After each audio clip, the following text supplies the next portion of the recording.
Bismillahirrahmanirrahim. Bismillah, alhamdulillah. Wassalatu wassalamu ala rasulillah Sayyidina Muhammad ibn Abdillah wa ala alihi wa ashabihi wa azwajihi wa dhurriyyatihi wa ahli baitihi wa man tabi'ahum bi ihsan ila yaumil qiyamah. Para alim, para ulama, para kiai, jajaran pengurus Nahdlatul Ulama yang saya hormati, Bapak Gubernur Sumatera Selatan atau yang mewakili panggil-panggil abah lumum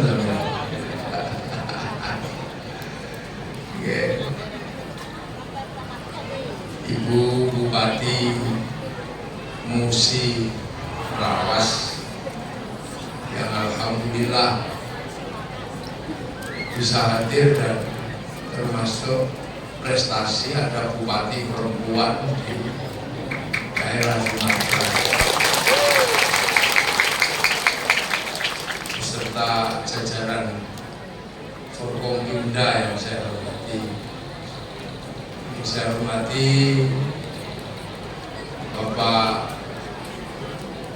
Dandim atau Dan Ramil. Oke.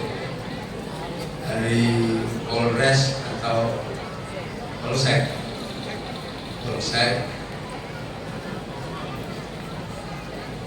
Seluruh jajaran tokoh masyarakat Musirawas, para hadirin wal hadirat yang berbahagia, alhamdulillah siang hari ini kita diingatkan kembali,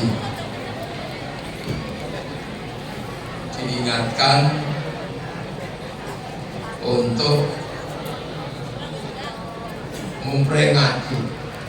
Jadi biar ingat maka kita ini memperingati Maulid dan memperingati Hijriah. Memperingati Maulid siapa? Maulid Nabi Muhammad Sallallahu Alaihi Wasallam. Jadi yang kita peringati ini adalah kelahiran Nabi Muhammad. Nabi Muhammad ini lahir kebetulan tidak di Musirawas. Jadi Nabi Muhammad ini bukan keturunan Musirawas. Makanya Nabi Muhammad itu yang kayak begini, yang nggak kecil-kecil, pesek-pesek gitu. Nabi Muhammad itu. Nabi Muhammad itu orang Arab. Pastinya ya besar, orang Arab. Jadi yang harus diingat dengan peringatan Nabi adalah Nabi itu orang Arab, bukan orang Indonesia. Makanya ini penting. Yang kedua, Nabi itu lahir tahun 571. Artinya ada waktu 1500 lebih tahun yang lalu, bukan tahun 2022. Jadi sudah bukan orang Indonesia, juga bukan tahun sekarang. Itu yang harus diingat. Makanya kita mesti banyak mengucap syukur. Karena apa? Karena kita bukan orang Arab, masih kebagian agamanya Rasul. Kita bukan orang tahun 571, tapi masih mendapatkan ajaran Rasul. Itu yang harus diingat. Jadi yang harus diingat itu Kalau minat orang Arab sendiri dengan kelahiran Rasul sama. Orang Arab dulu juga nggak kenal Rasul. Karena Rasul itu bukan utusan presiden atau bukan utusan raja, tapi utusan Allah. Makanya orang juga jarang yang kenal Rasul.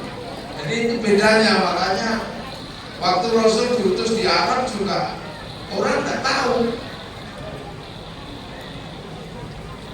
Karena itu utusan Allah. Nah, orang nggak kenal Allah. Makanya orang itu nggak kenal Rasul karena utusan Allah. Nah, orang itu nggak pernah ketemu Allah. Makanya orangnya banyak yang nggak percaya sama Rasul. Ini. Makanya jangan heran juga kalau di sini orang nggak percaya sama kiai. Kiai itu menyampaikan ajaran Allah, ajaran Rasul. Sementara orang sini juga belum pernah ketemu Rasul. Makanya kalau di sini dablek ya biasa aja. Begitu loh. Jadi biar juga nggak terlalu sakit hati. Kenapa kau tidak percaya? Lah ya memang biasa. Makanya yang harus diingat adalah satu, bahwa memang Rasul itu datangnya itu adalah untuk kasih peringatan. Peringatan kepada siapa? Kepada manusia. Agar manusia itu gak lupa kalau nanti pulang. Cuma itu tugasnya Rasul. Ngingetin manusia ini biar manusia itu gak lupa kalau pulang kemana? Ya ke kampung halamannya sana. Karena manusia ini bukan penduduk sini. Jadi manusia itu bukan penduduk asli bumi. Manusia itu jenis alien. Loh ya, jadi manusia ini kelasnya sama dengan iblis. Jadi sampean itu temennya genderuwo, itu temen sampean. Temen jin. Jadi sampean makanya musuhan itu. Dulu sekampung. Jadi manusia, iblis, malaikat itu sekampung. Tapi nggak di sini, di langit sana. Yang asli sini ya setua itu asli sini. Harimau, nyunyuk, beruk itu asli. Celeng itu asli sini.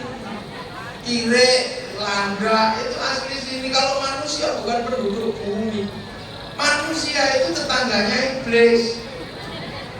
Jadi sampean itu dari nenek moyangnya tetangganya iblis di langit sana. Nah, terus diturunkan ke sini, transmigrasi. Transmigrasi ke sini. Nah, yang transmigrasi ke sini pertama Nabi Adam itu yang pertama turun ke sini.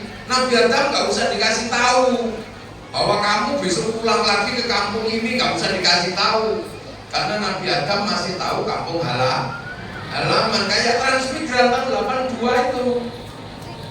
Yang orang Jawa masih tahu kampungnya karena masih datang dari Jawa. Tapi cucunya itu buyutnya canggahe, warengi, udek-udek, gantung siwur, tanaman bodol, ketebok bosok. Udah gak tahu. Kampung halaman kakekmu di mana? Ayo. Brebes apa? Kebumen? Mana? Bantul. Terus Bantul itu desa di Selarong. Lah itu masih tahu karena generasinya masih generasi pertama. Maka Nabi Adam juga masih tahu. Tapi anaknya Nabi Adam sudah gak percaya. Wah, gak ada itu kembali ke kampung. Makanya terus dikirim Nabi lagi, Nabi Idris. Nabi Idris dikirim, besoknya nggak percaya lagi apa itu. Dikirim Nabi Idris, dikirim Nabi Nuh. Anaknya Nabi Nuh Kan'an sudah nggak percaya lagi kalau mau ke kampung halaman lagi. lagi. Nabi Nuh, Nabi Hud kirim lagi utusan Allah untuk ingatkan kamu besok pulang, tidak percaya lagi. Nabi Soleh dibunuh lagi untahnya sama umatnya, sampai akhirnya Nabi Ibrahim. Zaman Nabi Ibrahim ada orang sudah mengaku Tuhan, namanya Namrud. Begitu seterusnya sampai zaman Nabi Muhammad. Jadi Nabi Muhammad itu tugasnya cuma nginget ke sampean tok lho. Bahwa besok pulang, innalillahi wa inna ilaihi raji'un. Kembali ke kampung halaman, ketemu lagi sama malaikat di sana. Oh, ini tuh malaikat itu, kampungnya itu. Oh, itu iblis itu. Besok tahu lagi sampean manusia yang baik kembali ke kampung halaman di surga. Oh, ternyata surga itu enak.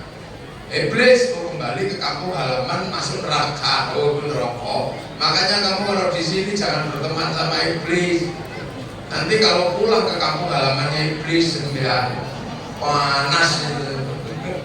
Lu cuma itu, jadi Nabi itu cuma ngingetin itu. Makanya sampai nggak usah terlalu banyak mikir. Jadi besok sampean pulang, paling ya 80 tahun pulang. Ada yang ini berapa ini sudah baru, namanya Aprilia Rizky Maharani binti. Ini sudah almarhumah. Berarti kan sudah pulang. Sampean nggak ada yang tahu, jangan-jangan ini kecil-kecil nanti ada yang pulang duluan. Ada yang tua sampai dengkulin ini udah pulang-pulang.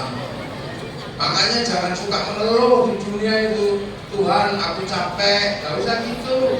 Nanti kalau dijawab sama Allah, ya udah kalau kamu capek pulang dulu ya. Gitu. Tidak mau. Oh Tuhan, aku lelah. Ya sudah kalau kamu lelah, gimana kalau pulang sekarang? Udah kamu nggak mau. Ini jadi tugas Nabi itu gitu.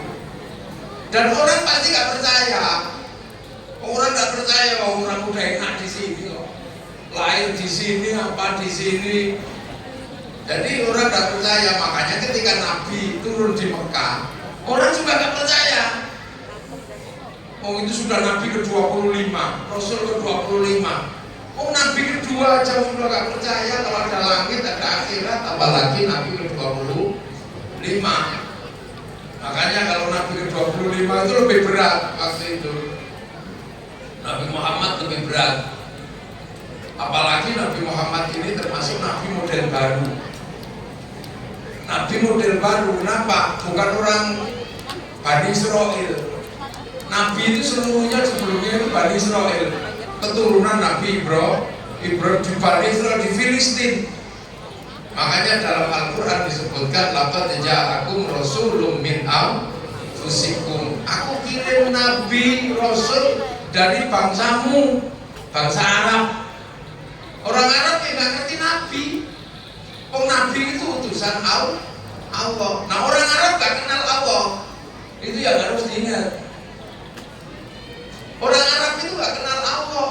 Yang kenal Allah itu orang yang memegang kitab suci lah. Kitab suci Taurat sama Injil. Kitab Taurat sama Injil dipegang oleh orang Filistin sama sebagian orang Madinah. Orang Mekah nggak kenal agama, penyembah berhala. Makanya orang Arab ketika Nabi Muhammad, saya Nabi itu apa? Coba kalau ngaku Nabi di Filistin, orang Filistin ngerti Nabi. Ngaku di Madinah, orang Madinah ngaku Nabi, tapi ngaku di Mekah, orang Mekah nggak kenal Nabi, kenalnya dukun, kahin, penyair. Karena apa? Orang Arab tidak mengenal kitab suci. Sementara Nabi Rasul itu adalah utusan Allah yang ada dalam kitab suci. Itu kan sama. Saya misalnya datang ke Musirawas, nggak ada masalah. Orang Musirawas sudah kenal kiai, diajari oleh guru-guru sebelumnya bahwa ada namanya ulama. Maka saya datang ke sini tenang-tenang saja, disambut, pakai dikawal-kawal, salami, dada-dada. I love you Gus Muhammad, biasa. Orang Musirawas kenal dia. Kiai. Beda sama kalau seandainya saya datang ke pedalaman Irian yang belum kenal Kiai. Di Irian yang belum kenal Kiai, lihat kayak saya rambutnya panjang, mereka nggak kenal. Mungkin saya kalau di sana dikiratin pemburu babi. Nah ini harus dipahamkan, jadi mereka sih. Jadi makanya sejarah Nabi waktu lahir di Mekah, orang Mekah nggak kenal Nabi. Karena sebelumnya tidak ada pelajaran tentang Nabi. Pelajaran tentang Nabi itu ada dalam kitab suci. Kitab suci itu adanya orang Filistin, orang Bani Israel. Makanya Nabi ya, apa itu Nabi? Yang percaya ya cuma sebagian, yang akhirnya menjadi sahabat. Makanya karena Nabi itu lahir di Mekah, orang yang ketemu Nabi juga orang Mekah. Makanya yang percaya pada Nabi namanya sahabat, ya orang Mekah. Abu Bakar, Umar, Utsman, Ali, ya orang Mekah. Namanya ya begitu. Makanya nggak ada sahabat yang namanya Joni, itu ya nggak ada. Mukidi itu ya nggak ada. Karena sahabat ini orang Mekah. Gitu loh. Nah itulah yang menyebabkan makanya kemudian Nabi ini nggak dikenal. Sudah gitu pelajarannya susah. Bagi orang Mekah waktu itu pelajarannya susah. Orang Mekah itu Tuhannya banyak, diajari Tuhan satu, nggak kelihatan lagi, kan susah bagi orang Mekah. Biasanya bertuhan Lata, Uzza, Manat, Hubal, tiba-tiba diajari Tuhan itu satu dan nggak kelihatan. Orang Arab diprotes, ini apa pelajaran dua susah katanya, nggak aneh aja kamu. Nah yang kedua, sholat itu ngadep Tuhan yang nggak kelihatan. Biasanya orang Arab itu kalau beribadah Tuhannya kelihatan, ini Tuhannya nggak kelihatan, susah. Makanya banyak yang mogok nggak mau sholat karena Tuhannya nggak kelihatan. Makanya hebat orang sini, ini Tuhannya nggak kelihatan mau sholat semua. Ini termasuk pelajaran sulit di zaman Rasul. Oh sulitnya luar biasa. Itu kalau tak jelaskan bisa 10 jam nggak selesai itu. Bagaimana ketika dulu Nabi ngajari sahabat sholat itu. Oh itu sulitnya luar biasa. Wow, mundur lagi, nggak mau sholatnya. Nah, Tuhannya nggak kelihatan ya Rasul. Wah itu nanti kapan-kapan tak jelaskan pas ngaji Isra Mi'raj itu. Sampai nanti senang ya. Itu yang jarang dijelaskan proses Rasulullah ngajari sholat itu ribet. Orang sekarang enak, ada nanti kapan-kapan tak jelaskan. Karena ini kita jelasin hijrahnya. Sholat itu pakai toharo, pakai wudu. Wudu itu pakai air. Bagi orang Arab, wudu pakai air itu menyulitkan. Karena orang Arab itu jarang air. Diminum aja susah, disuruh wudu, disuruh jinabat. Tambah pusing orang kata ini ajarannya lucu aneh. Kita minum aja susah, ini malah suruh mandi. Padahal jinabatnya orang Arab itu nggak kayak orang Musirawas. Kalau orang Musirawas kan sebulan sekali. Kalau di sana itu semalam bisa 8 kali. Wah itu habis berapa puluh galon itu. Orang Arab itu makanannya susah. Makanan harus berburu, harus keluar. Lu sudah gitu disuruh sedekah. Timbangan aja sulit suruh sedekah. Sudah panasnya kayak gitu disuruh puasa. Orang panas ini ajaran ini aneh lah, ini ajaran ditolak aja. Nah itu makanya Islam itu disebut ja'a ghoriban wa sayaudu ghoriban. Islam itu aneh, asing dan nanti akan pergi dengan asing. Jadi yang sulit menerima Islam itu dulu bukan cuma orang sini, orang Arab juga susah, ini pelajaran aneh. Udah panas disuruh tawaf, kepalanya nggak boleh ditutup. Wah iso bulu-bulunya copot itu. Ini aneh, waduh. Makanya udah diusir aja. Nah Nah itu makanya ketika Nabi diusir, karena orang Arab gak kenal Nabi, memang gak ngerti, maka Nabi berdoa, Allahumma hdi qaumi fa innahum la ya'lamun. Ya Allah tunjukkan umatku, karena umatku ini gak ngerti. Nah itu akhirnya terus Rasulullah pindah ke Madinah. Nah di Madinah sebagian sudah ngerti Nabi, karena ada orang Yahudi, ada orang Nasrani, ada Banu Quraiqah, Banu Nadir, Banu Quraidah. Nah itu sudah ngerti Nabi karena membaca kitab suci. Nah itu makanya terus di Madinah berkembang. Udah itu nanti kapan sampean baca itu di buku-buku sejarah ada. Nah setelah itu Nabi, ya namanya manusia kan meninggal ya, meninggal. Nah setelah meninggal, terus kemudian diteruskan sama sahabat Abu Bakar, terus teruskan sahabat Umar, sahabat Utsman, sahabat Ali. Nah setelah sahabat Ali, terus kemudian Islam ini geser ke semua negara.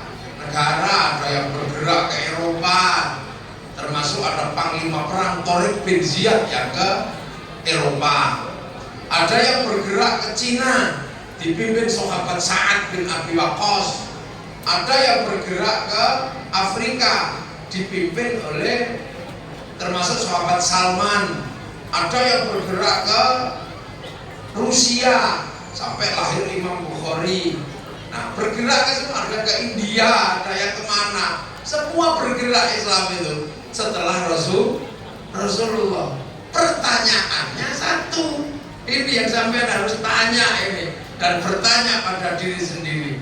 Kenapa setelah Islam bergerak setelah Rasulullah, yang bergerak ke Eropa berhenti, yang bergerak ke Rusia mandek, yang bergerak ke Cina nggak berkembang, yang bergerak ke Afrika tidak berkembang, tapi yang bergerak ke Indonesia berubah menjadi Islam terbesar dan terkuat di dunia ada di Indonesia.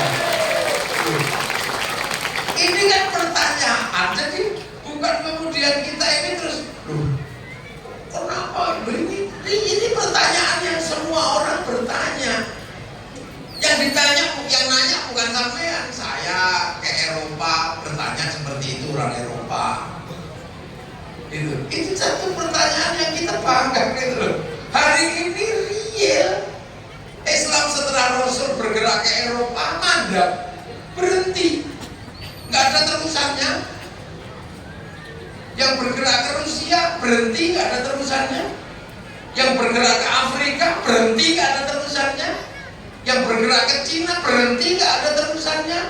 Tapi yang bergerak ke sini hari ini menjadi Muslim terbesar dan terkuat di dunia itu Indonesia. Masjid paling banyak di Indonesia, orang hafal Quran paling banyak di Indonesia, orang sholat paling banyak di Indonesia, orang haji antrian sampai 50 tahun ada dari Indonesia. Loh kok ada orang mengatakan Islam Indonesia tertindas? Tertindas apa? Orang Islam di Indonesia dikriminalisasi. Siapa yang mengkriminalisasi? Jangan jual kecap kamu ya. Jangan bikin goro-goro, bikin jual penyakit, mau jual obat sampean ya. Ini kan akhir-akhir ini banyak orang iseng bahwa Islam di Indonesia adalah Islam yang ditindas, Islam yang dikriminalisasi. Dikriminalisasi siapa? Ini pengajian mulai dari bupati sampai utusan gubernur, datang dari polisi, dari TNI, semua datang. Islam siapa yang dikriminalisasi di Indonesia? Ayo, jangan ngarang. Ayo, sekarang banyak orang bikin karangan bebas. Terus tiba-tiba kemudian membawa cara Islam di Indonesia ini Islam yang kurang baik, sesat. Mari kita bawa Islam gaya baru. Gaya mana lagi? Gaya khilafah. Khilafah sudah dicoba di Filistin sampai sekarang jadi biang kerok. Filistin gak merdeka, ribut sampai hari ini gak selesai-selesai. Karena apa? Karena bawa paham khilafah. Terus orang Musirawas mau ikut begitu, gendeng mangan aku sampean. Ayo, belak-belakan kita buka, cek satu-satu. Dunia terbuka sekarang. Suriah dari negara yang paling makmur di Arab, tiba-tiba kemudian mengibarkan bendera Hizbut Tahrir. Ini khilafah, hancur sekarang bangsanya. Ayo, kami mau nyuntuk itu. Libya, negara yang makmur, begitu ngomong khilafah, Muammar Gaddafi terbunuh, sekarang menjadi negara termiskin di Afrika sana. Ayo, sekarang memang mau nyuntuk yang itu. Irak dari negara yang sangat makmur, ribut persoalan Syiah Sunni, sekarang nggak bisa bangkit itu negaranya.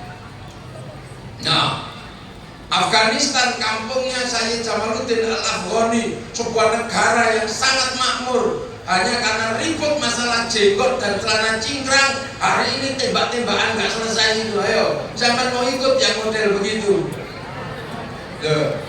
Maka Indonesia sekarang adalah menjadi negara muslim terbesar dan terkuat di dunia, dan menjadi muslim yang paling riang gembira ada di Indonesia.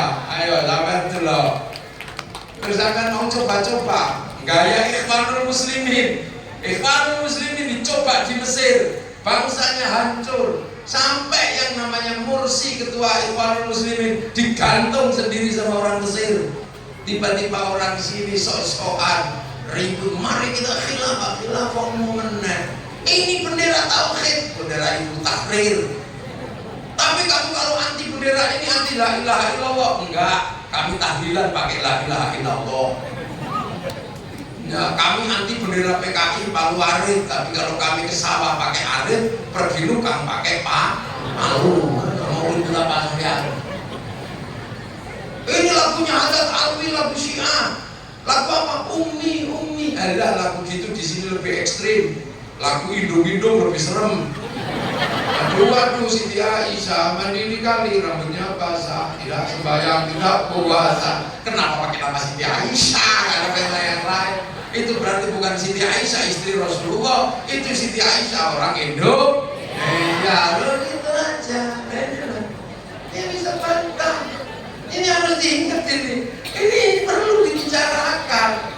Jadi biar ini kita gak ditipu sama tukang obat yang kemana-mana bilang, selama ini putus apa maneh.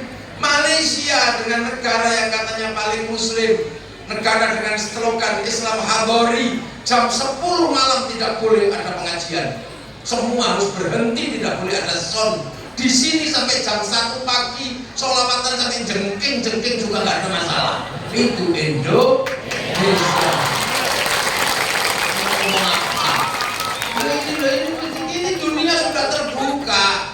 Jangan kemudian berbicara nggak ada buktinya. Kita ini terjadi di sini apanya?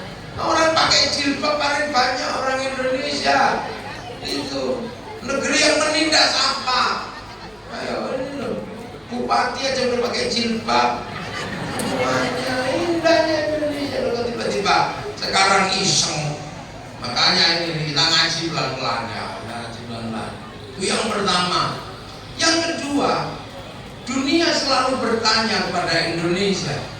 Ada pertanyaan yang membuat mereka memikirkan kenapa Indonesia ini berbeda dengan negara yang lain. Apa perbedaannya? Kerukunannya. Arab satu bangsa bisa pecah jadi puluhan negara. Eropa satu bangsa bisa pecah jadi puluhan negara. Cina satu bangsa bisa pecah jadi puluhan negara. Tapi kita puluhan bangsa, suku dan agama mampu bersatu dalam satu negara, Kesatuan Republik Indonesia. Ini kan jangan dikira ini bukan prestasi. Makanya kita nyaman, kita rukun, kita tenang seperti ini. Karena kerukunan bangsa ini adalah kerukunan yang tidak hanya di tingkatan bawah sampai di tingkat negara. Satu-satunya bangsa yang bisa rukun antar agama, antar suku, antar bangsa hanya Indonesia. Nah itu kenapa? Kok bisa? Ya bisa, oh kita ini pintar rukun. Iya kan? Kita ini rukun, semua dirukunkan. Jadi ketika apa? Ketika Islam itu datang ke Indonesia, ini kita berbicara tentang hijrahnya Islam ya. Setelah dari Rasulullah terus sampai ke sini, Islam itu ketemu bangsa yang sudah mandiri. Jadi kalau ada yang mengatakan Islam masuk ke Indonesia ketemu bangsa jahiliyah, itu pengen tak tapuk lambenya. Bangsa kita ini bangsa yang sudah mandiri.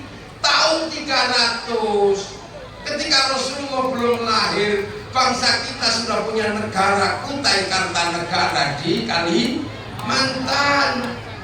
Tahun 600 ketika Rasulullah dakwah di sana, Sriwijaya sudah berdiri di Palembang. Di Jawa ada kerajaan Mataram. Makanya kita ini punya segalanya. Apa yang diceritakan oleh semua bangsa, kita juga punya ceritanya. Semua orang punya pengetahuan. Silakan Anda punya cerita apa tentang pengetahuan. Palembang tahun 700 punya universitas terbesar di Asia, namanya Universitas Nalanda. Itu sudah punya di sini. Di Jawa ada kitab negara Kertagama, ada Sutasoma, semua sudah komplit. Makanya bangsa Nusantara punya cerita yang sama. Kalau di sana ada cerita Ibu Tiri yang kejam dalam kisah Cinderella, kita juga punya bawang putih, bawang merah. Kalau di sana ada Romeo Juliet, di Cina ada Sampai Ingtai, di Arab ada Kais dan Laila, di Sumatera juga banyak kisah cinta, ada Malin Kundang, ada komplit. Di Jawa ada di Lumut, di sana ada, di Sumatera atau di Kalimantan ada Lampung Mangkurat dan Putri Junjung Bui, komplit. Ayo, orang sana ada orang kuat namanya Samson, orang Sumatera punya orang kuat namanya si Pahit Rida, dijilat bekasnya mati. Ayo, lebih ekstrim orang sini. Di sana ada kisah binatang bisa ngomong namanya kura-kura ninja atau Tom and Jerry. Kita punya Kancil Yuriti Timun, apa yang namanya? Semua punya, makanya jangan minder jadi orang Indonesia. Ayo. Di sana semua orang punya nyanyian, ya orang Sumatera Selatan juga punya nyanyian. Apa itu yang sendirian main gitar gitu? Apa? Gitar tunggal gitu, gitar tunggal. Kalau di kampung istri saya namanya berjong. Ya, berjong ini sendirian depan rumah dan gini-gini. Ada orang Eropa punya alat musik gitar ya, terbuat dari kayu dan tali. Kayu tinggal motong, tali tinggal kencang. Orang Arab punya alat musik terbang, kayu dan kulit. Kayu tinggal motong, kulit tinggal nempelkan. Tapi orang Nusantara punya alat musik namanya gamelan, terbuat dari logam. Artinya hanya bangsa yang menguasai ilmu pertambangan yang maju dan penguasaan metalurgi yang mapan mampu membuat alat musik dari logam. Makanya kalau semua cerita tentang bangsa besar, ingat sejarah. Bangsa terbesar penakluk dunia adalah Mongolia. Mongolia menaklukkan Arab, Mongolia menaklukkan Cina, Mongolia menaklukkan Eropa. Tapi Mongolia takluk pertama kali di Nusantara ketika ditaklukkan Singasari dan Sriwijaya. Mongolia hancur di Nusantara. Satu-satunya bangsa penakluk Mongolia, bangsa Nusantara. Kurang apa? Kecil-kecil begini menangan. Makanya, nah, Islam datang itu ketemu bangsa yang sudah besar, bangsa yang sudah jadi.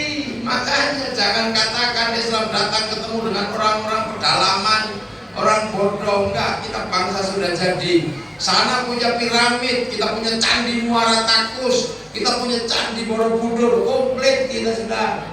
Ayo, sana punya dongeng dalam tulisan. Masyarakat Sulawesi punya punya prosa terpanjang dunia namanya Lagaligo, ada semua. Kita punya Gurindam 12, komplit kita. Karya-karya sastra kita punya karya yang komplit. Lah ini makanya jangan sekali-sekali menghina bangsa ini. Tinggal tunggu saatnya nanti kalau bangsa ini bangkit, semua yang kita miliki akan kita tunjukkan pada dunia bahwa kita adalah bangsa yang mampu bersaing dengan bangsa yang lain. Jadi ini namanya juga baru merdeka, baru 76 tahun. Biasa bangsa baru menata seperti ini. Ini sekarang sudah mulai bangkit, sudah pelan-pelan. Bangsa ini sudah mulai jalan. Sudah bisa memilih bupatinya, memilih gubernurnya. Kok tiba-tiba sekarang? Nah, kenapa? Orang-orang sekarang mulai gak pede dengan bangsanya.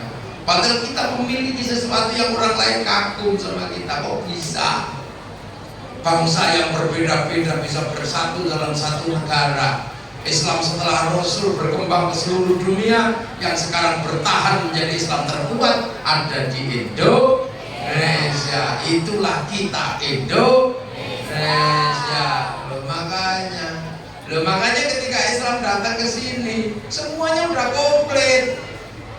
Diceritani akhlak, orang Nusantara sudah punya akhlak, bahasanya sudah bagus, tingkat-tingkat sudah jadi. Ayo diceritani apa? Ceritani ekonomi, negara ini sudah kuat secara ekonomi. Ceritani politik, negara ini sudah punya kerajaan-kerajaan besar. Diceritani apa lagi? Akhirnya para ulama yang datang mikirin hanya satu, bagaimana kerukunan ini tetap terjaga. Maka apa yang ditawarkan Islam? Islam menawarkan seperti apa yang ada, tinggal numpangi dok. Biarlah berbeda-beda tapi tetap satu, biarlah Bhinneka Tunggal Ika. Maka apa? Sumbangsih yang diberikan oleh para ulama, sumbangsih terbesar adalah menitipkan bangsa Indonesia kepada Rasulullah. Titipkan gitu aja.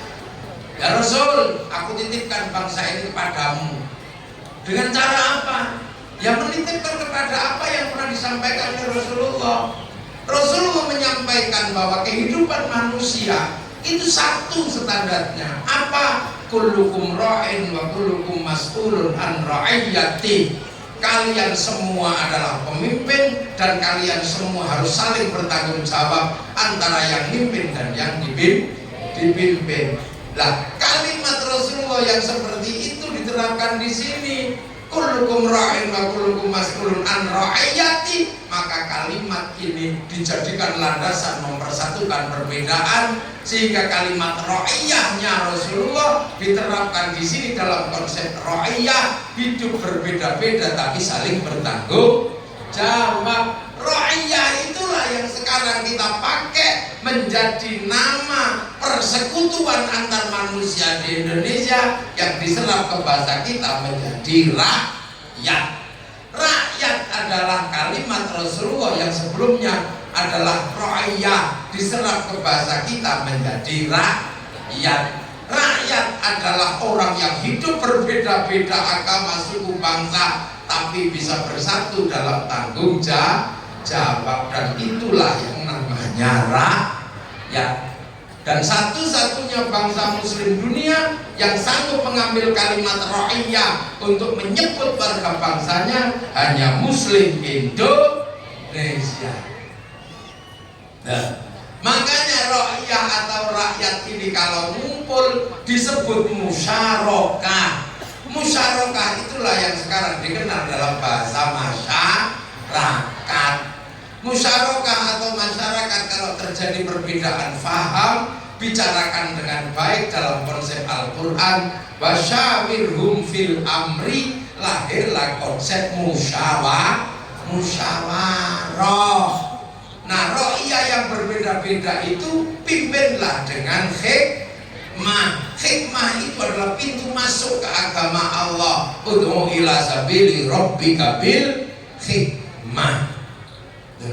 Bangsa mana yang bisa mengambil kalimat ra'iyyah untuk menyebut warga bangsanya kalau bukan Islam Indonesia yang menata dengan konsep musyarakah yang jadi masyarakat, yang menata konsep perbedaan dalam musyawarah dalam faham Indonesia. Itu bangsa mana? Dan itu bukan menjadi sesuatu yang dibicarakan di warung kopi, tapi menjadi sesuatu yang ada dalam landasan ideal negara kita, Pancasila, kerakyatan yang dipimpin oleh hikmah, kebijaksanaan dalam permusyawaratan, perwakilan. Teks itu persis dengan teks yang disampaikan Rasul yang ada dalam bahasa Al-Qur'an. Maka kalau ada yang mengatakan Pancasila produk togut, produk kafir, sini otak tapuk cangkem gaul.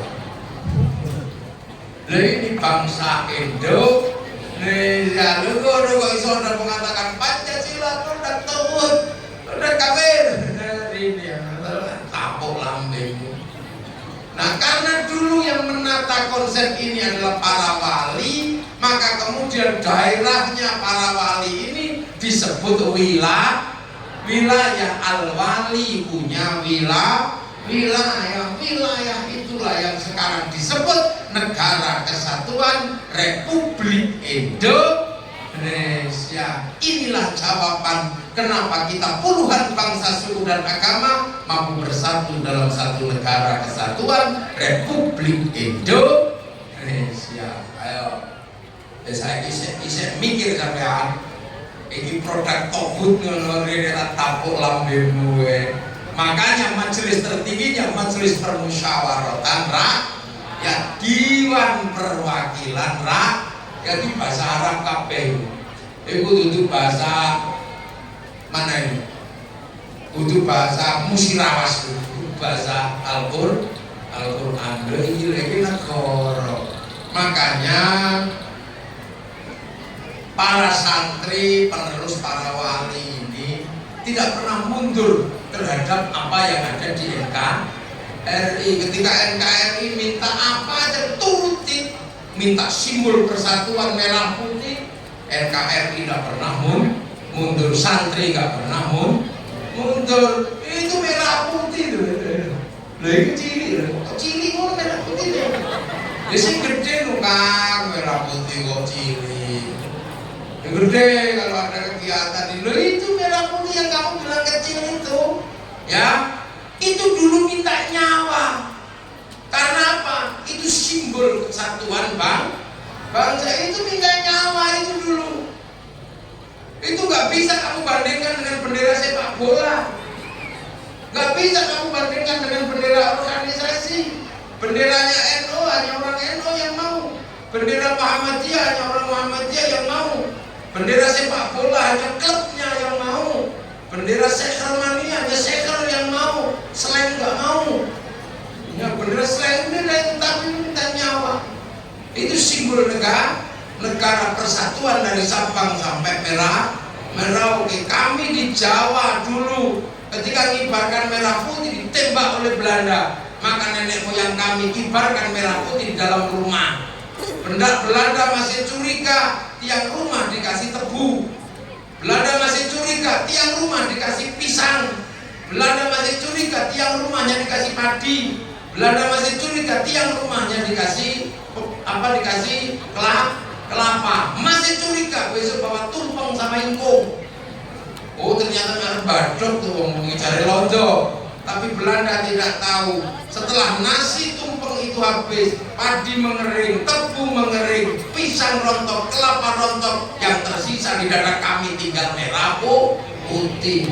Itulah cara kami melawan Belanda. Di Surabaya merah putih, biru, sobek saja birunya, tinggal merah putih. Belanda marah, ribuan orang ditembaki karena pengibaran merah putih, sampai akhirnya Kiai Hasyim Asy'ari mengeluarkan perintah perang mempertahankan merah putih. Tanggal 22 Oktober keluar resolusi jihad yang akhirnya meledak peristiwa 10 November. 10 November diperingati sebagai hari pahlawan, 22 Oktober diperingati sebagai hari santri. Akhirnya kita punya merah putih, simbol negara dan kebanggaan bangsa Indonesia. Sekarang merah putih sudah nggak minta darah, nggak minta nyawa, cuma minta gini tok. Banyak alasan yang musyrik, yang bid'ah, yang menyembah itu mesti zaman perang babu itu pada dadu. Iya kan ada kan sekarang ribut besar merah putih.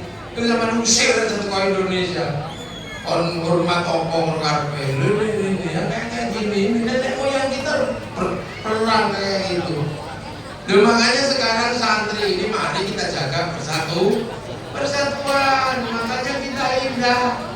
Diem santri setiap hari bubur makon, minal iman tiap hari itu. Tapi santri orang nyanyi tok, mewujudkan cinta air dan gerakan membangun kebersamaan. Dalam 1 tahun berapa santri hidup bersama-sama dengan yang lain bangun kebersamaan? Setelah lebaran santri kumpul halal bihalal dari ranting sampai tingkat istana kumpul semuanya halal bihalal. Kalau sudah seperti itu orang yang kumpul persatuan terjadi, roda ekonomi berputar karena makanan laku, sound system laku di setiap acara. Habis itu santri ngumpul lagi walimatus safar, pamitan haji. Habis itu kumpul kawinan di bulan besar. Habis itu peringatan hijriah terus dari pusat sampai ke daerah bersatu setiap hari. Habis itu mulutan setiap hari, mulutan sebentar lagi ya. Ini menyambut saja sudah ramenya kayak begini. Apa yang nggak laku? Orang jual telur-teluran ya laku, bakso laku, semuanya laku, bulu-bulu laku. Mobil ini samit juga laku, ngangkut penumpang truk itu, bodong semua itu laku juga. Dan itu besok, habis itu sedekah bumi bulan Rejepan mulai sampai akhirnya terus. Nah itu kalau itu terus dilakukan, persatuan terjaga, roda ekonomi berputar. Tapi merawat kebersamaan itu juga pakai modal. Nyewa terop ya modal, keluarkan makanan modal. Tiba-tiba kemudian ada orang yang nggak mau modal, maka mereka mengatakan itu bid'ah karena mereka nggak mau modal, alasan kedip. Lah itu dikira merawat kebangsaan itu nggak pakai modal. Nah kalau kiai kok Jawa modal, itu siapa? Ayo.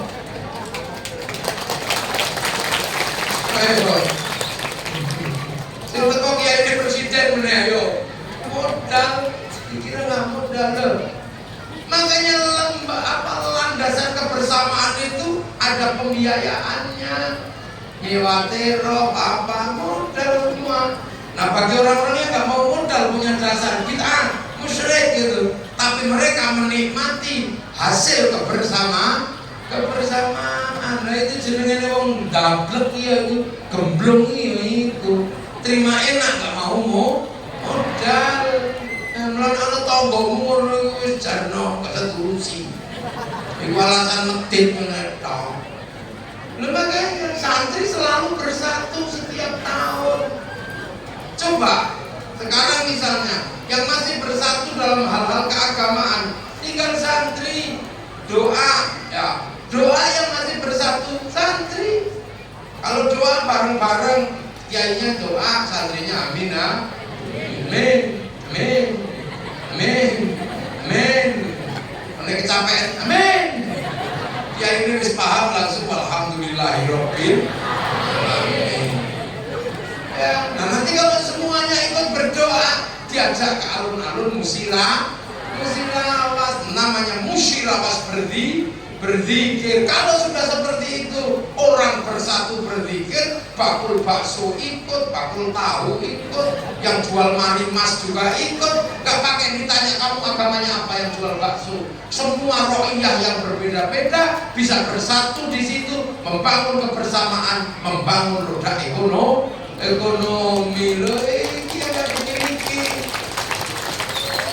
Maka Bu Bupati, TNI, Polri perhatikan cara santri merawat negara. Makanya kalau ada yang pergi pengajian gak pakai helm, gak usah ditangkap.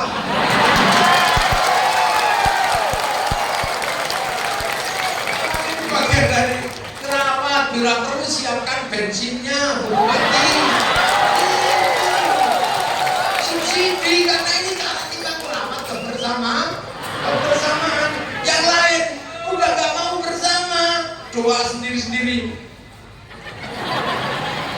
Nah, orang-orang seperti itu nggak bisa lagi diajak hidup bersama. Pasti pilih hidup sendiri-sendiri. Apa-apa muslim orang mati di gelundung netal. Nah, selamat. Selamat ini kan sendiri-sendiri acaranya. Kalau sudah santri yang pegang, sholawat ini menjadi kebersamaan. Sholawat biasanya ibu-ibu santri ada yang marhaban ya nural aini, marhaban jandal husaini Allah marhaban. Mana sih? Itu orang santri biasanya. Kalau ibu-ibu sini enggak, ibu-ibu kayak sendiri, bento. Ya Rasulullah, salamun alaikum. Ya Rabbi Aisyah, duhai senangnya.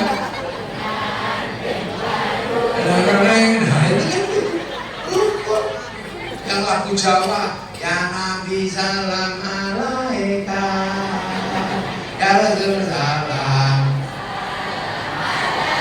Anulia numpak terang. Nah itu rukun semua. Begitu semua pengen bersolawat, diajak ke alun musirawas. Namanya musirawas bersolawat. Kalau sudah ke sana, terop laku, sound system laku, makanan laku semua, slayer laku, spanduk laku, sampai gagang pancing laku. Semua roda ekonomi berputar. Ini cara santri merawat kebersamaan agar bangsa tidak pecah dan tidak tercerai berai. Ini caranya. Jangan dikira kita ini diam-diam cuma kumpul bakal minal iman. Modal kita untuk merawat itu semua. Sing liyane nyanyi suragen modal mau pengen duduk di Indonesia gosok kabeh wong-wong. Itu kalau yang datang Habib Syekh, kain putih laku semua. Kalau yang datang mafia sholawat, hitam-hitam laku semua. Sekarang ada dalam hidupmu.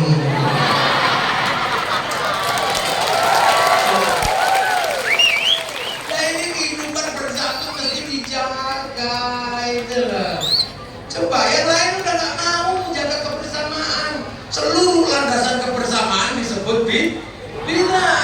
Bayangkan bangsa kita kalau nyontoh yang begitu, hancur bangsa kita. Karena cara-cara seperti itu dipraktekkan di semua negara Islam, hancur negaranya. Dan kita tidak pernah mempraktekkan itu, maka kita hari ini masih selamat menjadi bangsa terbesar dan paling rukun di dunia.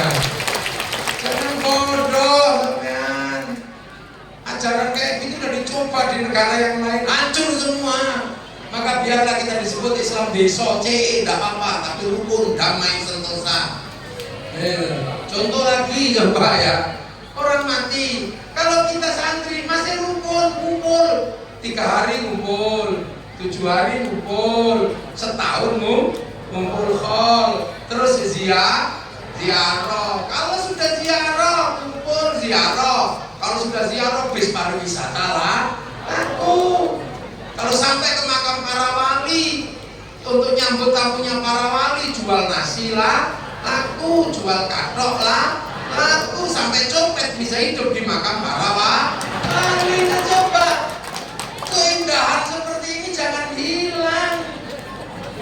Jangan coba. Yang lain kalau mati digelundung sudah selesai, tidak menghasilkan kerukunan apapun. Alasan bid'ah padahal mati.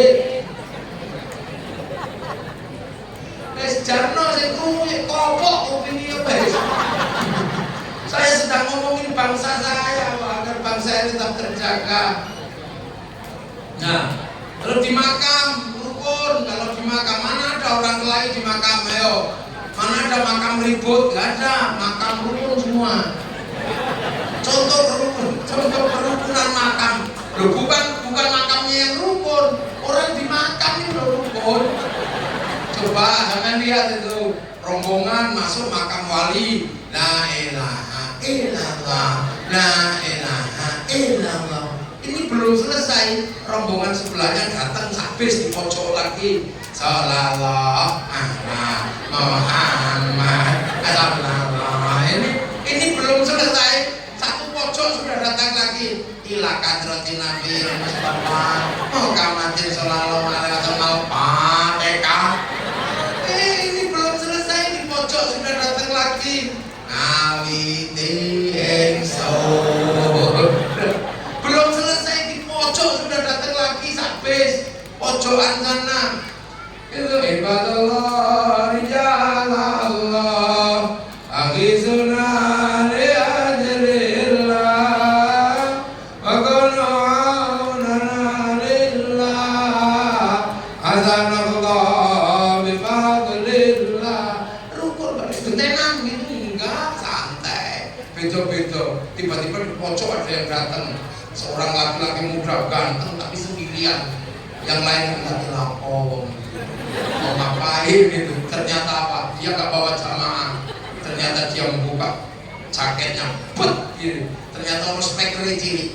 Rombongan dari Musirawas ditunggu di base.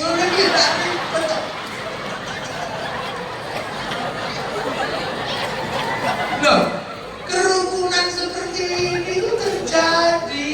Jangan kau jadikan landasan bid'ah, takayul, khurafat untuk memecah belah persatuan dan kesatuan yang ada dalam agama. Karena dengan itu kami merawat persatuan bangsa Indonesia. Ayo, rukun udah, rukun. Terus di santri itu kiai dibagi dua. Ada kiai sakti dan kiai kurang sakti. Dibagi dua. Kalau kayak saya ini kiai kurang sakti, makanya nggak perlu dibatasi, karena bisa diinterupsi. Gus sudah sore belum sholat asar, gitu kita ya. Tapi di santri itu kiai paling sakti. Siapa? Kiai kalau sudah khutbah Jumat itu sakti, nggak ada yang berani. Kiai kalau sudah khutbah Jumat siapa yang berani? Nggak ada. Walaupun protes paling cuma ngantuk ya. Interupsi itu nggak berani begini. Makanya kiai paling sakti ini oleh santri dibatasi biar gak ngawur. Cara batasinya gimana? Kasih tongkat sama suruh baca teks. Akhirnya begitu baca teks sama bawa tongkat, dia santun.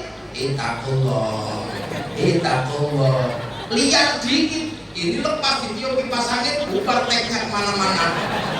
Lupa gini gelundung ini teksnya. Makanya orang kalau khutbah bawa teks, anteng, itakullah, itakullah.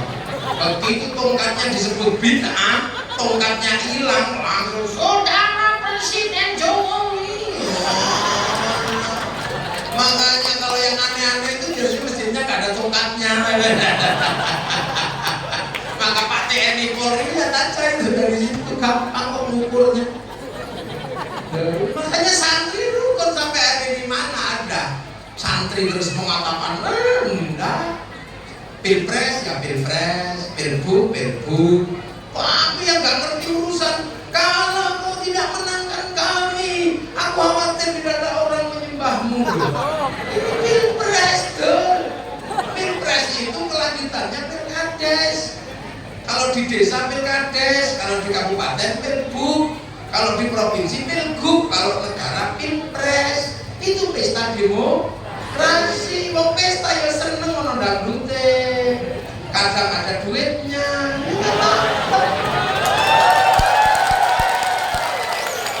Ini namanya pesta demokrasi. Kalau di tempat saya ada jam besuki mowo, biasa namanya aja diganti. Makanya Pak Polisi, Pak TNI nggak bisa nangkep karena namanya berubah, bukan money politik. Kalau diterima orang biasa, uang bensin.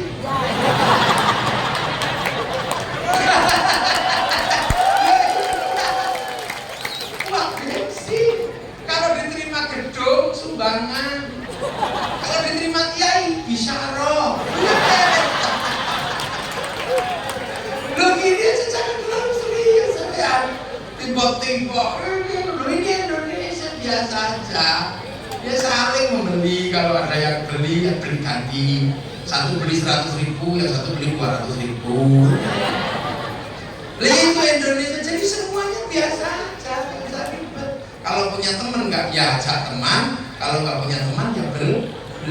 Itu biasa aja Indonesia. Tapi kalau ribet, ya nggak boleh kan money politik. Tapi kalau ngasih ongkos untuk beli bensin kan nggak apa. Sodakoh namanya. Lah itu tinggal akadnya aja diganti sodakoh Pak. Tolak balak. Lah ini indah Indonesia. Jadi negeri kita ini sebenarnya negeri yang indah. Makanya jangan terus kemudian sampai ikut-ikutan. Yang model baru yang belum diuji itu kayaknya sih bagus, rawapi. Kalau takbirnya Allah, takbirnya nyeneng, no. Tapi itu sudah lewat, itu sudah kuno. Kenapa? Itu dulu sudah dilakukan oleh santri ketika datang ke sini pakai jubah. Tapi jubah itu baju syar'i, nggak bisa dipakai nanam padi. Akhirnya baju syar'inya dipotong. Potongan baju syar'i namanya syar'un. Karena nggak punya huruf ain, punyanya monggo potong, maka syar'un jadi syar'un. Syar'un jadi sarungan. Ini jadinya sarung ini. Makanya terus nggak usah ribut celana cingkrang atau tidak, karena sarung itu fleksibel. Kalau pengen cingkrang linting lebih tinggi. Kalau pengen gak cingkrang ya diturunkan lagi. Terus takbirnya nggak usah serius-serius, karena kalau turun pasti nyantol, karena ada lintingnya. Nah, itu saya baca itu biyen. Itu dulu sudah. Ya kalau yang pakai jubah yang tahan begini, wong ininya nggak ada. Cantolan itu udah begitu jadi sarung, Allahu Akbar, pastinya. Itu sudah dilewati oleh santri lebih dulu datang, makanya gitu sudah lewat. Yang lain baru kibarkan bendera la ilaha illallah, sini bendera la ilaha illallah sudah ditidurkan. Kapan? Kalau untuk orang mati. Sama dipakai tahlilan. Yang satu baru datang, baru seneng kali naik trail bawa bendera. Telat itu kalah sama kita lebih cepat. Nah, iya. Makanya kita kalau karena selalu bersama, maka ketika makan nasinya tumpah bareng-bareng dibagi-bagi enak. Tabarukan. Karena apa? Nggak perlu domani satu-satu. Kalau pakai tumpeng doa satu dimakan orang banyak. Ini ilmunya sahabat dan Rasulullah. Sahabat mesti bawa makanan banyak kepada Rasul. Nanti Rasul pegang. Kalau Rasul makan pasti doanya Allahumma barik lana. Nah kalau makanan sudah didoain barik lana sama Rasulullah, makanan itu berubah menjadi makanan barokah. Gitu loh. Nah kalau makanan barokah dimakan pasti jadi daging barokah. Nah daging barokah itu nggak dibakar sama api neraka. Maka barik lana temannya wakina ada benar.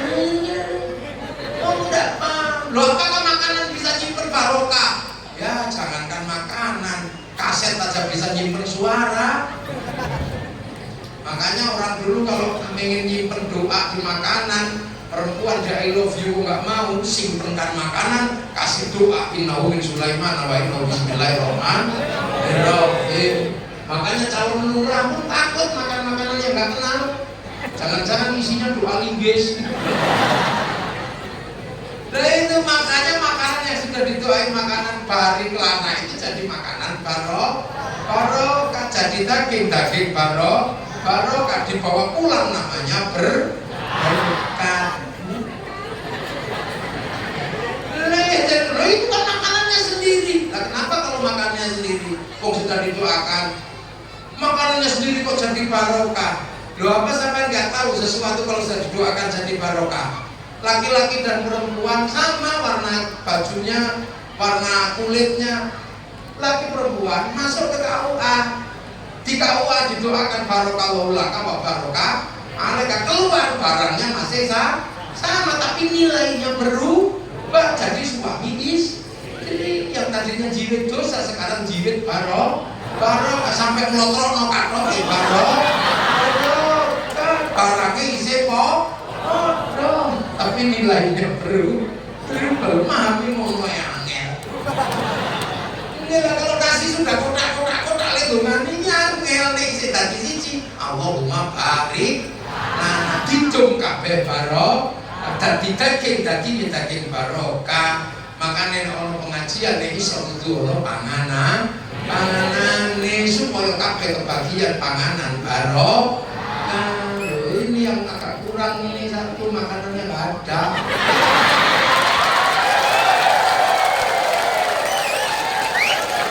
Iya, nah itu dia mestinya yang nyiapkan makanan itu Bu Bupati.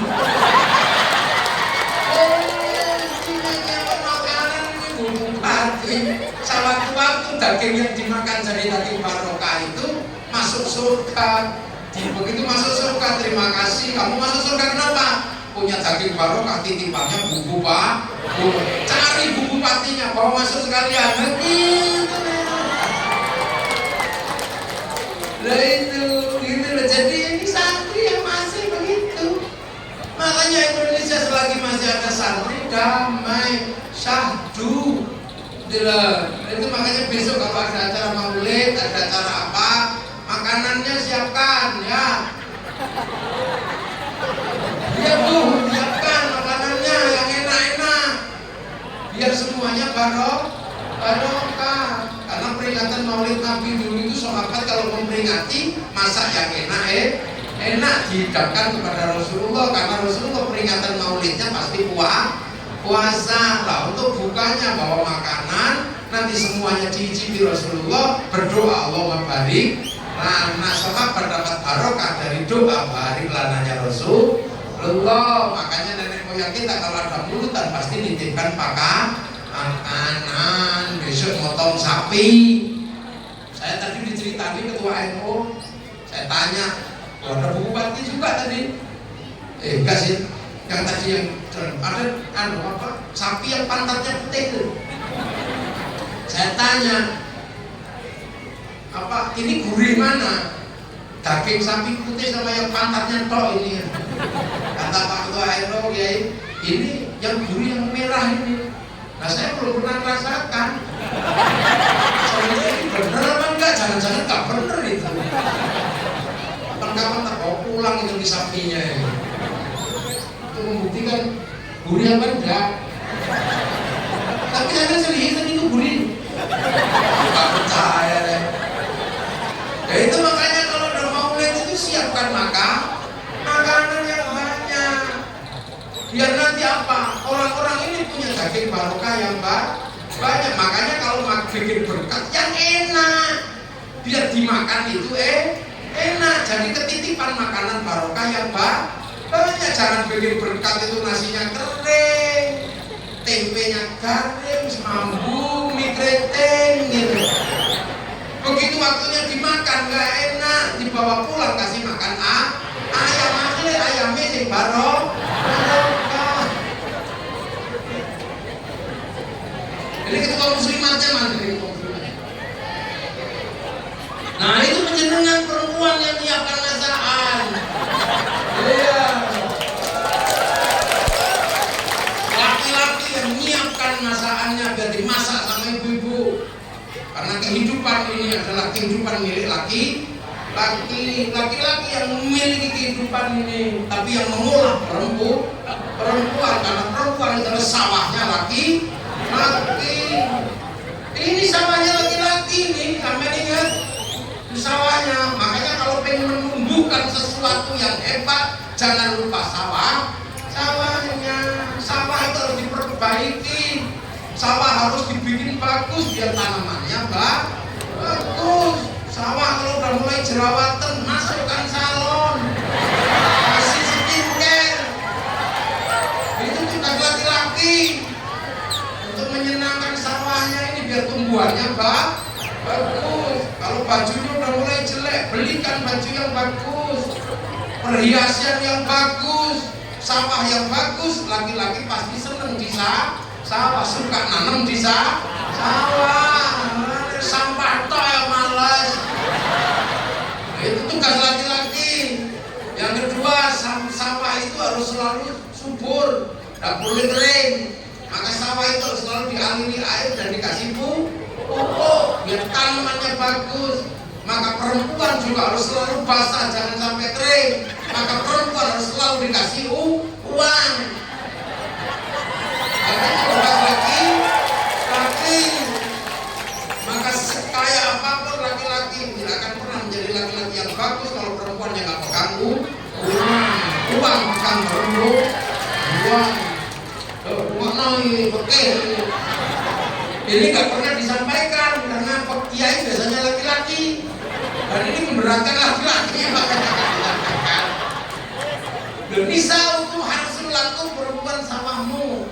Maka kalau pengen generasi yang hebat dari bangsa ini, sawah-sawahnya ini harus diopeni yang bagus, selalu pegang uang. Pengen bakso bisa beli, pengen jajan beli, apa aja dibeli. Pengen udah giginya udah capek ngunyah, beli bubur bisa. Keringatnya sudah bau, gak enak. Laki-lakinya merasa tuh keringatnya mampu, langsung ibu-ibu beli AC. Lurunan pasar bedaknya luntur, beli mobil. Itu perempuan itu tugas laki-laki, kasih fasilitas perempuan. Jangan disuruh menumbuhkan tanaman, nggak pernah dipupuk sama sekali. Semua pengen gadek, Nah itu tugas laki-laki. Sawah ini nggak boleh dibakar kalau lagi tanami. Kalau ditanami kok dibakar tanamannya mati. Maka perempuan tidak boleh dibikin panas dan tidak boleh dibikin sakit hati.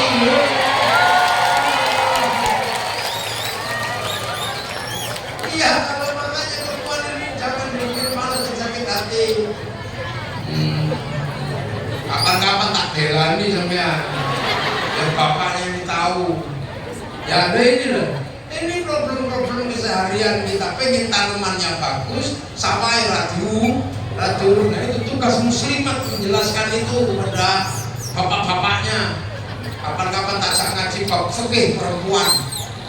Iya, soalnya perempuan itu memang ya ngomelan dari dulu. Ya karena perempuan ngomel itu sebenarnya buang sampah. Nah, laki-laki itu tempat sampah. Makanya kalau sampah lagi dibuang, sampahnya jangan ditutup. Nanti dibuang ke tetangga sampahnya. Dianan sama tetangganya, sama mantannya, pusing laki-laki. Karena laki-laki siapapun pasti mencintai istrinya. Laki-laki lebih mencintai istri daripada anak. Makanya kalau ada laki-laki demi anak, bohong. Semua laki-laki demi istri. Gak ada laki-laki bilang demi anak kita, aku gak mau pisah. Alah, itu lambene tok.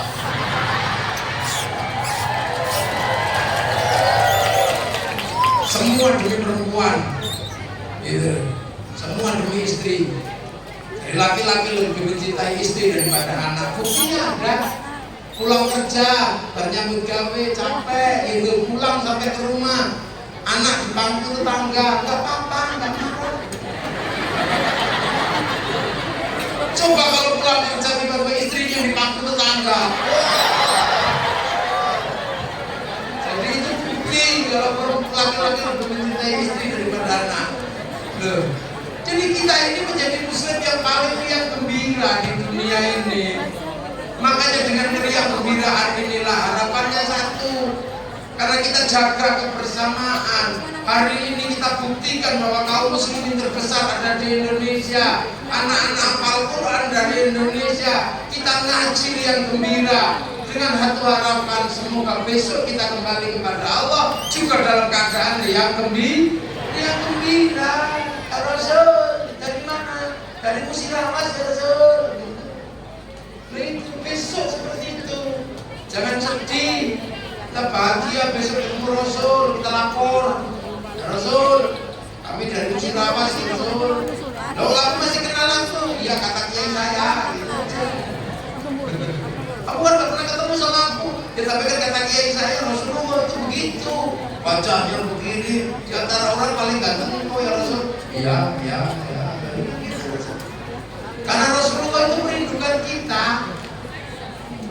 Sampai pengen tahu cerita Rasul merindukan kita. Jadi setiap pagi sahabat itu menyiapkan air. Girbah itu kantong dari kulit yang isinya air. Biasanya setiap Rasulullah bangun tidur itu sahabat ngasih girbah ini airnya. Tiba-tiba di suatu pagi Rasulullah ini nanya air, sahabat gak ada yang bawa air. Akhirnya Rasulullah mengeluarkan air dari tangan Rasul, keluar air. Akhirnya sahabat wudhu, sahabat mandi, sahabat minum. Di akhir para sahabat itu nanya Rasulullah, sahabatku, iman siapakah yang paling baik? Iman Rasulullah ya Rasul. Ya Rasul kan aku ketemu Allah, kalau aku iman ya pantas. Nah iman siapa ya Rasul? Iman malaikat Rasul. Ya enggak, malaikat ketemu Allah, kalau iman ya pantas. Iman sahabat ya Rasul. Ya sahabat ketemu aku, kalau iman ya pantas. Iman siapa ya Rasul yang paling bagus? Iman umatku di zaman akhir yang tidak pernah ketemu sama aku tapi percaya sama aku, mereka lah yang paling merindukan nanti di hari kiamat bertemu di hadapan Allah Subhanahu wa ta'ala. Nah itu siapa? Ya kita inilah. Kita ini besok datang, Assalamualaikum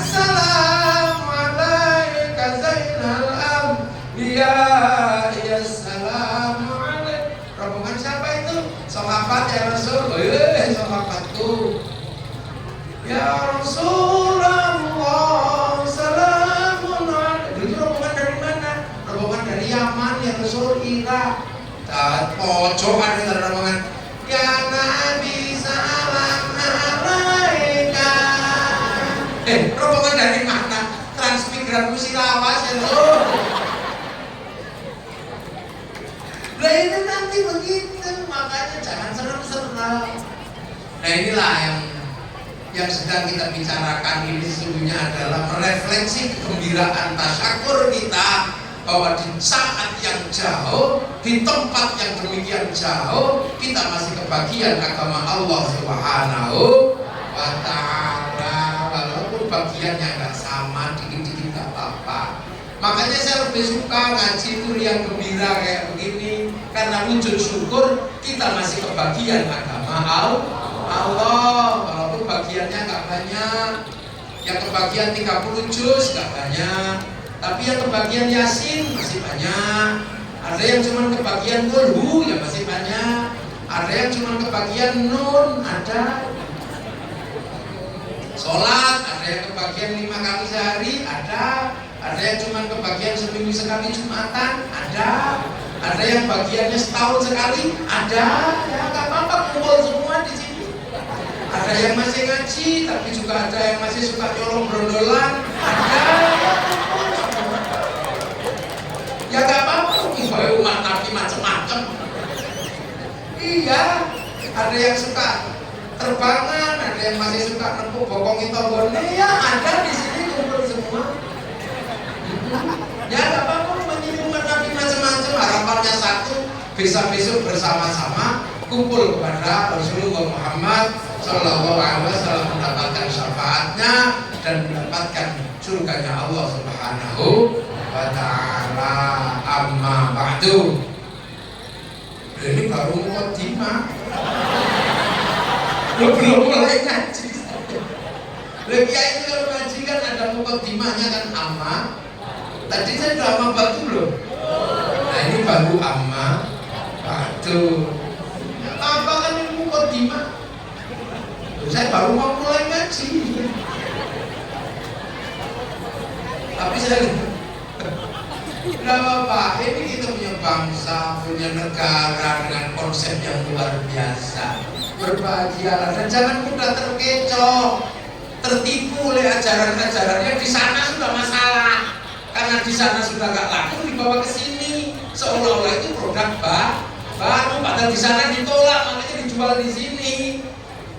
Khilafah itu di mana-mana sudah nggak ada laku, ditolak. Wahabi di mana-mana ditolak, dibawa ke sini. Coba, nah itulah yang kita harus paham seperti itu. Makanya kalau ada yang bawa baru-baru ribut masalah jenggot, ribut masalah kunut, gak usah didengerin. Sudah ikut NU enak. Kalau ikut NU sampai yang bodoh-bodoh pinter, gak bisa dikir karena kiainya bunyi, nadakin lah. Yang bodoh lama-lama denger meniru. Karena kalau saya ikut yang aliran dikirnya diem. Sampai kiamat tulang rong dino ya bakal ngerti kok ora krungu. Cinta itu butuh ekspresi. Butuh, makanya sholawatan itu cinta pada Rasul, cinta kok meneng ngene ya ora. Ya, ora usah ribut, doa tahlil ini nyampe apa enggak usah ribut.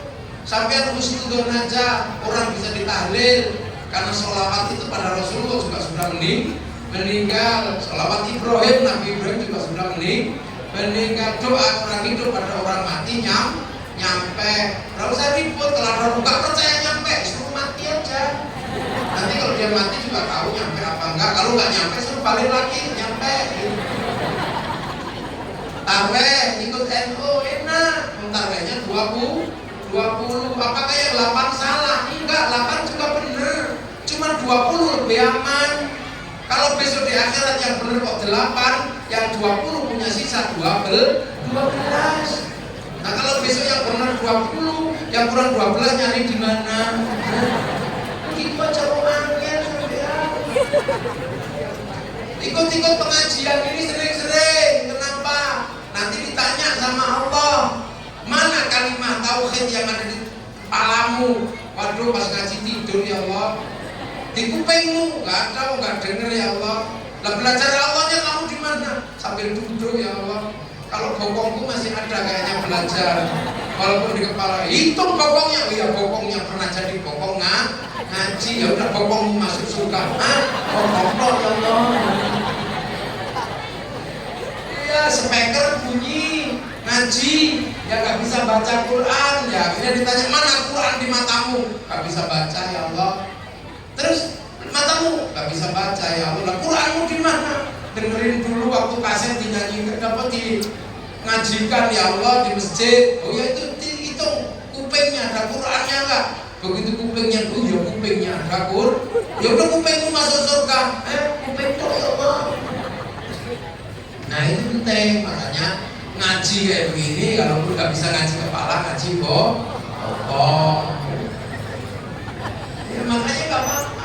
Indonesia, makanya dengan sistem dan cara seperti ini kerukunan terjaga, roda ekonomi berputar, sistem keagamaan berjalan. Nah kalau sudah seperti ini semuanya enak, gitu lah. Ya, udah ini aja mukadimah, nanti kapan kita lanjutkan lagi.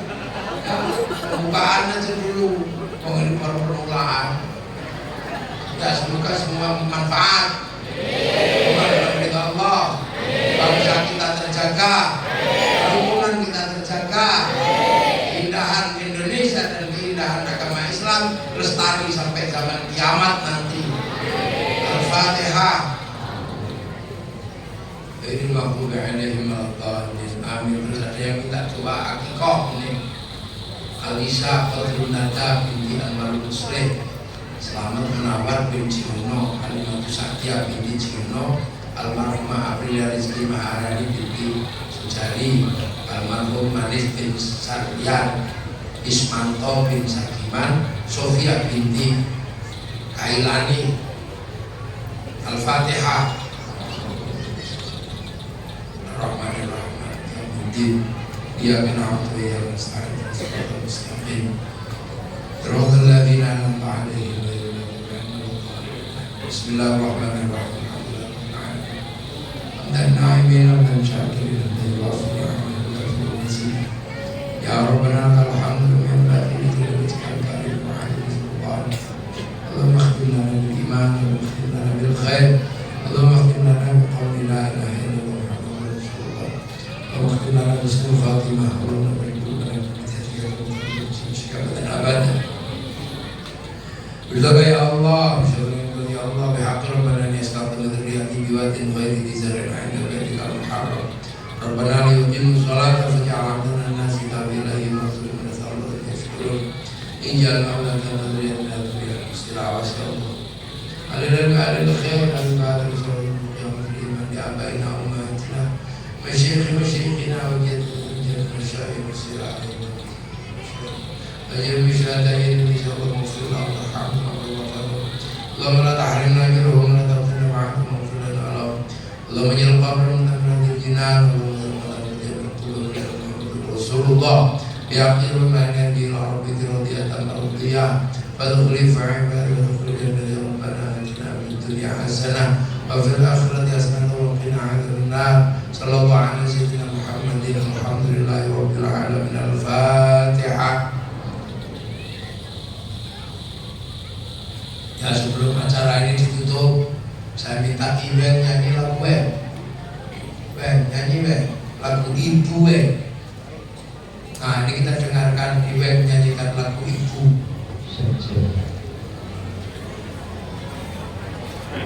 Aku pengen denger.